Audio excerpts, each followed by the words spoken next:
Yes, hello to everyone. I welcome you all to this new daily news digest session.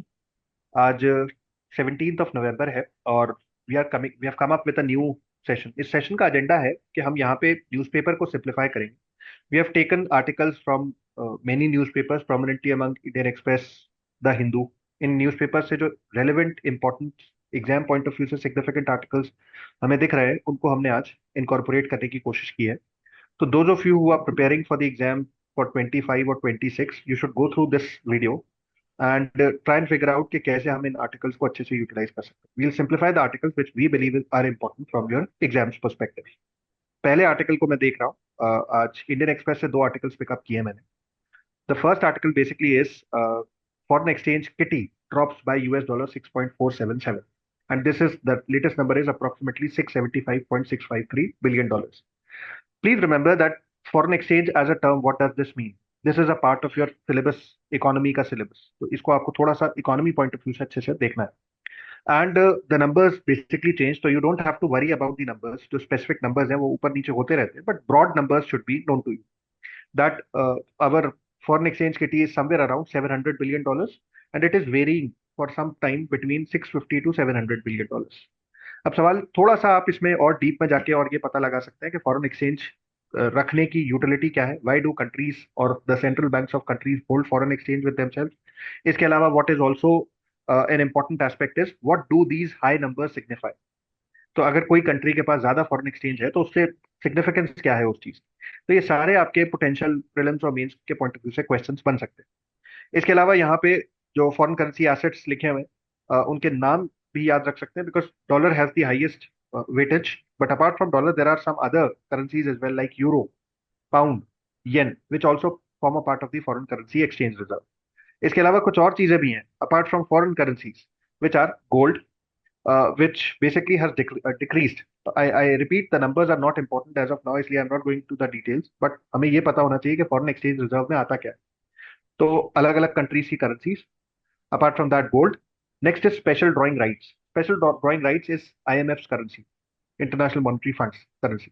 So this is also declined in India's case. And lastly, India's reserve position with the IMF, reserve tranche भी बोलते हैं इसको. So this is also declined. So then these are four terms which are a part of foreign exchange reserve. Students should make a note of this. Exact numbers अगर याद नहीं भी रहे तो चलेगा. I repeat this, but you have to please remember that what are the various components of foreign exchange reserves. तो इसके मुझे एक अलावा चीज एक और ख्याल आर्टिकल. आता है कि ये एसडीआर में शायद 2016 में रेमनबी भी ऐड हुआ था बास्केट में, जो यस सर, चाइना से। फिलहाल renminbi is also a part. It is the latest edition. पिछली यस। चार करेंसीज थी, पांचवा ये रेनमिनबी है व्हिच हैज जी। Recently been added. तो एक आर्टिकल और है मेरे पास apart from this, which is talking about safe harbour clause for platforms.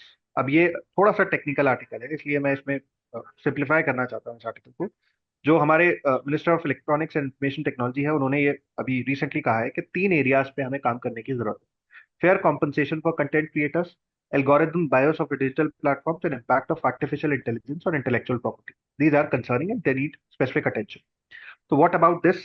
तो इसमें पहली चीज तो ये है कि ये सोशल मीडिया इंटरमीडियरीज क्या होते हैं. तो there are various platforms, X, Telegram, Facebook, Instagram. These are all social media intermediaries. Because यहाँ पे जो कंटेंट रहता है ये बेसिकली प्रोवाइडर्स ऑफ कंटेंट नहीं है. यार these basically are intermediaries which are handling the content. Content is being posted by content providers in the first place. अब होता यह है कि कई बार फेक न्यूज, पोस्ट ट्रूथ और इस तरह की एम्पलीफाइंग न्यूज जो कई बार सच भी नहीं होती इन द फर्स्ट प्लेस, वो निकल के आती है. तो वी हैव टू इंश्योर, या government is of the opinion that we have to ensure that we need to reduce instances of such malpractices. And ये मिस इन्फॉर्मेशन, फेक न्यूज जो बहुत तेजी से फैल रही है, इसको रोकने की जरूरत है. इसके अलावा यहाँ पे section 79 of the information technology act 2000 भी लिखा हुआ है. The platform basically have the immunity against legal prosecution for content posted by users. तो जो भी कंटेंट यूजर्स के द्वारा पोस्ट किया जाता है उस पर आप प्लेटफॉर्म को नहीं कह सकते कि इसका फॉल्ट है, या उसको प्रोसिक्यूट नहीं कर सकते. However, in case of removal of safe harbor clauses or changes, such platforms will themselves become directly accountable for the user content and won't be able to enjoy legal immunity. तो अगर ये safe harbour clause हट जाए यहाँ से, तो ultimately if bad content or wrong content or malicious content is posted in such platforms, the responsibility is also going to be on the content providers. In this case, not just on the content providers, but on the intermediaries as well. In this case, these social media platforms. तो एक ये debate है जिसपे बात हो रही कि safe harbour clause को हटाया जाए। फिर तीन और एरियाज हैं जिनपे मिनिस्टर ने बात की है। First is fair compensation for content creators. इसका मतलब ये है कि कई बार देखा गया है कि आर्टिफिशियल इंटेलिजेंस के थ्रू भी कंटेंट क्रिएट हो जाता है, मैसिव बल्क में कंटेंट क्रिएट हो रहा है। There AI tools are being fed with a lot of content and they are giving results. तो अब इसमें हो ये रहा है कि जो ओरिजिनल कंटेंट क्रिएटर्स हैं they are not being remunerated accordingly, जो उनको मिलना चाहिए। तो उसको कैसे दूर किया जाए। फिर एक एल्गोरिथमिक बायस है। अब the by algorithms of such social media platforms are very very tricky. पता नहीं रहता, जैसे आप कभी यूट्यूब को स्क्रॉल करते होंगे तो आपको अंदाजा नहीं होगा कि जो पहला यूट्यूब का वीडियो आ रहा है वो क्यों आ रहा है उस केस में। तो there is a very secret एक सॉस या रेसिपी है हर प्लेटफॉर्म की, जो उसके लिए बहुत यूनिक है, उसके लिए बहुत इंपॉर्टेंट है, और वही इस अल्गोरिथमिक बायस को यूनिक बना देती है। तो अल्टीमेटली हो ये रहा है कि कुछ जेन्युइन या अच्छा कंटेंट नीचे रह जाता है, and algorithmic bias is creating a situation that you are seeing what YouTube wants you to see. Just one example of that. And तीसरा है एआई का impact on intellectual property. Intellectual property is someone's own innovation, unique creation, patent जिस पे मिला हो, copyright मिला हो, उसको हम कहेंगे इंटेलेक्चुअल प्रॉपर्टी। तो इस पे भी एआई का एक क्रूशल इम्पैक्ट है। तो what is being seen is, जैसे मिनिस्टर ने पॉइंट आउट किया है कि सेंसेशनल और डिवाइसिव नैरेटिव को ज्यादा एक्सपैंड किया जा रहा है, उसको और बढ़ावा मिल रहा है और ज्यादा हाईलाइट हो रहा है।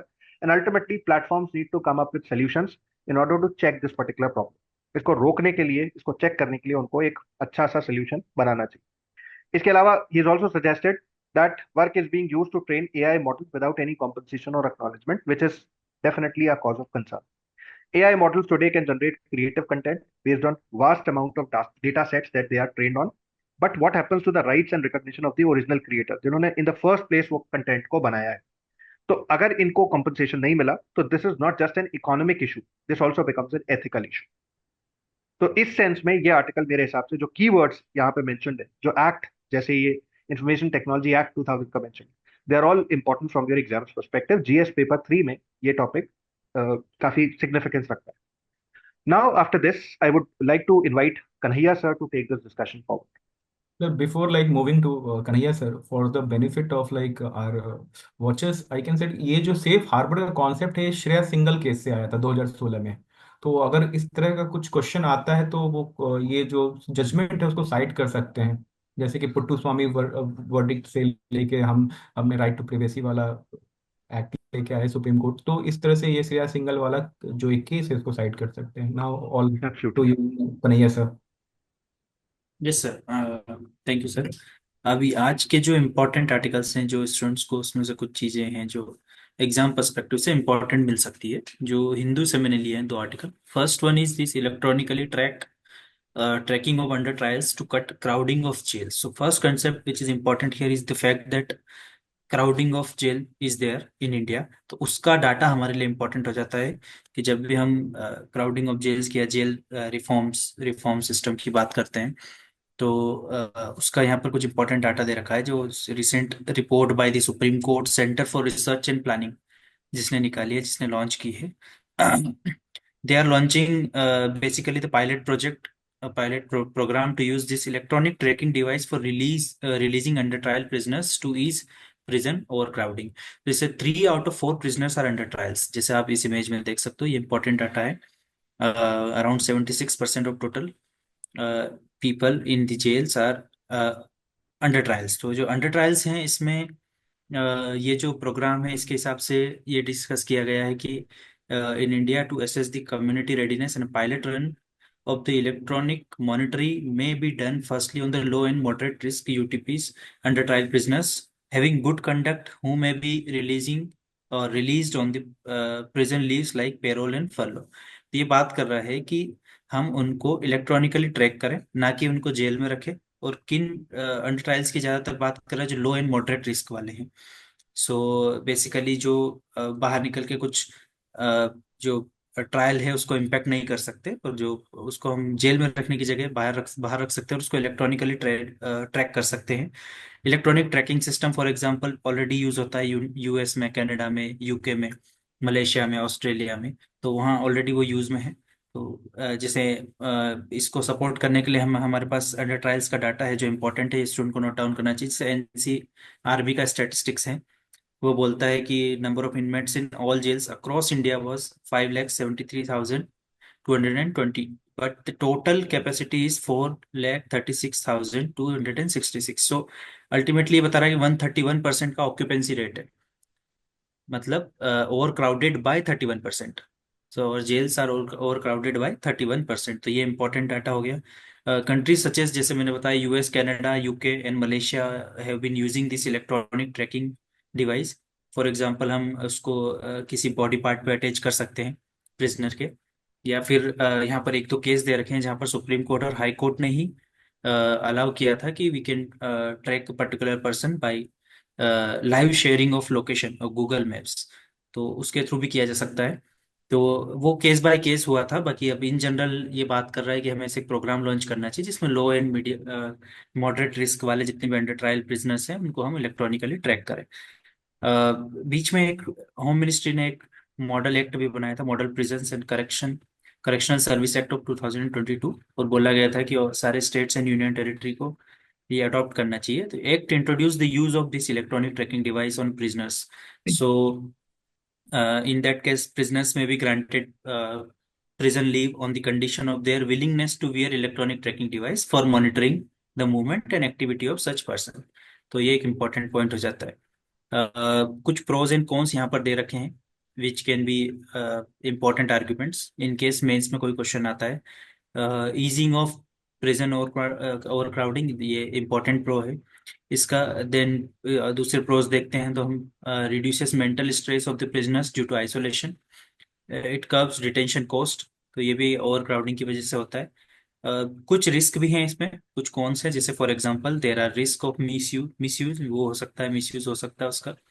ट्रैकिंग विदाउट क्लियर गाइडेंस या guideline can infringe on the civil liberties. तो अगेन लिबर्टी की बात आती है कि हम उसके मूवमेंट को ट्रैक कर रहे हैं तो उसकी पर्सनल लिबर्टी इन्फ्रिंज हो सकती है, बट विदाउट गाइडलाइन करना सही नहीं होगा. प्रॉपर गाइडलाइन के साथ इसको इम्प्लीमेंट किया जा सकता है. So this is one of the important article. Sir मैं सेकेंड जो इसमें कुछ आर्टिकल. ऐड ऐड कर हाँ जी सकता सर. हूँ इसमें कुछ देखिए मेरे ख्याल से स्टूडेंट इस आर्टिकल को ऐसे भी ले सकते हैं. It is against the fundamental right principle right to speedy trial. 21 है कि स्पीडी ट्रायल कहता है फंडामेंटल राइट, और एक जो एक डिक्टम निकल के आता है ना वो है कि bail should be a right not should be exception. तो बेल देना चाहिए यहाँ पे अंडर ट्रायल्स इतने इतने दिनों से. तो आर्टिकल 20, 21, 22 ये सब जो है इसको क्लब किया जा सकता है इस आर्टिकल के साथ, और इसको बहुत अच्छा बनाया जा सकता है एनसीआरबी के डेटा के साथ. सो सो थैंक यू बिल्कुल सर. सर, बिल्कुल. सिमिलरली जैसे सर ने बताया कि इसको फंडामेंटल राइट से हम क्लब कर सकते हैं, उससे रिलेट कर सकते हैं कौन सा आर्टिकल में ये फिट बैठता है. इस टाइप के क्वेश्चंस भी आ रखे हैं पहले भी, जैसे राइट टू प्राइवेसी पे क्वेश्चन आ चुका है, तो हम उसको कनेक्ट कर सकते हैं. सेकेंड आर्टिकल जो हमारा इंपॉर्टेंट है वो है quarter of world's diabetes are in India. तो ये एक रिसेंट रिपोर्ट है जो इंटरनेशनल डायबिटीज डे पे रिलीज की गई है. The paper which was published in this the Lancet journal. तो ये बोल रहा है कि over 800 million adult living with diabetes with more than half not receiving treatment. तो ये बहुत बड़ा डाटा है, जिसमें भी not surprisingly India had the highest number of diabetes in the world. तो ये एक इम्पॉर्टेंट डाटा है जो नोट डाउन करना चाहिए. डायबिटीज की हम बात करें, जैसे डिजीजेस की बात करें, तो क्वेश्चन यूपीएससी पूछता आया है. प्रीलिम्स में भी पूछे हैं, मेंस में भी क्वेश्चन आए हैं डिजीज के ऊपर. डिजीज का सारी डिजीज जो होती है उसमें गवर्नमेंट कुछ ना कुछ टारगेट सेट करती है, तो टारगेट्स भी हमारे लिए इंपॉर्टेंट हो जाते हैं. और जब भी हम किसी डिजीज पे या किसी टारगेट पे बात करते हैं तो हमें ये पता होना चाहिए स्टार्टिंग में कि कितना प्रेवलेंस है उसका, कौन सी कंट्री में ज़्यादा है, वर्ल्ड लेवल पर कितना है, और उस डिजीज का पर्टिकुलर कंट्री पे कितना बर्डन है. तो वो इंक्रीज हो रहा है, डिक्रीज हो रहा है, और हम जो हमारे टारगेट के हिसाब से परफॉर्म कर रहे हैं कि नहीं. तो उसके लिए पहली स्टेज वही होती है कि हमें उसका स्टेटस पता हो. तो ये रिपोर्ट वही बता रही है, उसके स्टेटस के बारे में बात कर रही है कि over 800 million adult living with diabetes. और इंडिया में जो हाईएस्ट केसेस हैं, एक आईसीएमआर की भी स्टडी होती है, लास्ट ईयर हुई थी, उसका डाटा से भी इसने कंपेयर किया है कि द नंबर विच ये करंट रिपोर्ट जो बता रही है was nearly 100 million more than the number revealed by this ICMR study. एक और चीज यहाँ पर बताइए कि दिस ये तो सर्वे का डाटा है कि वो कहाँ से लिया है, ये नोट करने की जरूरत नहीं है कि ये कितने लोगों पहले जो पूरा सबसेट था सर्वे का वो कितना बड़ा था. Then according to this study, ये इंपॉर्टेंट है, total number of adults living with either type 1 और type 2 diabetes in the world has surpassed 800 million, और 4 times the total number in 1990. तो ये कंपैरिजन दे रखा है, तो ये ट्रेंड हम यूज कर सकते हैं. Of this 800 millions, over a quarter 212 million जो है lives in India, with another 148 million in China. तो इंडिया एंड चाइना के ऊपर जो है, इंडिया फर्स्ट है in case of this burden of this disease, type 1 and type 2 diabetes. Second thing जो important है यहाँ पर कि इंक्रीज हो रहा है नंबर ऑफ अडल्ट्स का, जो देखें हम, with diabetes are drastically increasing, as people with diabetes tend to be younger in lower income countries, and the absence of effective treatment are at risk of lifelong complications. तो ultimately हम, हमारा जो demographic dividend है वो भी कहीं ना कहीं अफेक्ट होता है इससे, क्योंकि लोअर इनकम कंट्रीज में आप देखोगे कि यंगर पॉपुलेशन जो है वो ज़्यादा अफेक्टेड है इससे, और वो लाइफ लॉन्ग कॉम्प्लिकेशंस के रिस्क पर रहते हैं. देन सेकंड चीज, यहाँ पर एक दो टेस्ट मेंशन है, वो ज़्यादा डिटेल में इसको पढ़ने की जरूरत नहीं है, जो डायबिटीज़ के लिए फास्टिंग ग्लूकोज एंड HbA1c. तो ये इसको शॉर्ट में हम थोड़ा सा पढ़ सकते हैं, इसको गूगल कर सकते हैं, बाकी ये इम्पोर्टेंट नहीं है. सेकेंड यहाँ पर दे रखा है कि वाई दिस, क्योंकि जो डाटा है रिवील करता है कि कितना बड़ा प्रॉब्लम है, how big issue this particular thing is for this country और for the world at large. तो हम देखेंगे यहाँ पर कि we need to undertake the war like efforts using mass media to spread awareness about nutrition, physical activity and enacting more legal provisions to regulate carbohydrates and sugar content in packaged foods. तो ultimately हमें causes पता है कि nutrition एक issue है, physical activity, lack of physical activity एक issue है, then use of large quantity of carbohydrates and sugar contents in packaged food, ये भी एक पर्टिकुलर कॉज इसको मान सकते हैं हम. तो इस पे वर्क करने की जरूरत है. Also we need to educate women since they are prone to obesity post pregnancy and also have a high risk at menopause. तो ये important हो जाता है awareness generation. Eight the same time जो फाइंडिंग्स है वो हाईलाइट कर रही है कि there is need to see more ambitious policies, especially in lower income regions of the world, that restricts these unhealthy foods, makes healthy food affordable, and improve opportunity to exercise uh, through measures such as subsidies for healthy food and free, as well as promoting safe place for walking and exercising, including free entrance to public parks and fitness centers. तो ultimately ये physical activity को promote करने का बोल रहा है. At the same time to making it is also promoting that the country should make the healthy food affordable. ये एक बड़ा इशू है कि हम देखते हैं जनरली अनहेल्दी फूड जो रहता है वो अफोर्डेबल रहता है, हेल्दी फूड अफोर्डेबल नहीं रहता है. तो अल्टीमेटली एक्सेसिबिलिटी की बात कर रहा है कि हेल्दी फूड जितना ज़्यादा एक्सेसिबल होगा उतना पॉपुलेशन पर उसका इम्पैक्ट होगा. एंड उसमें सब्सिडी की भी बात कर रही है कि we can provide the subsidies for healthy food and safe public places, walking places and public parks and fitness centres. तो ये एक इम्पॉर्टेंट वे फॉरवर्ड हो सकता है in case of any non communicable disease. हम इसमें ये पॉइंट्स नोट डाउन कर सकते हैं मेंस के पर्सपेक्टिव से. So this was from my side. Now I invite Gaurav sir to continue this discussion. Thank you sir. तो आज दो आर्टिकल्स हैं, एक द हिंदू से है, दूसरा PIB से है. तो first article I felt is very important. Just a minute.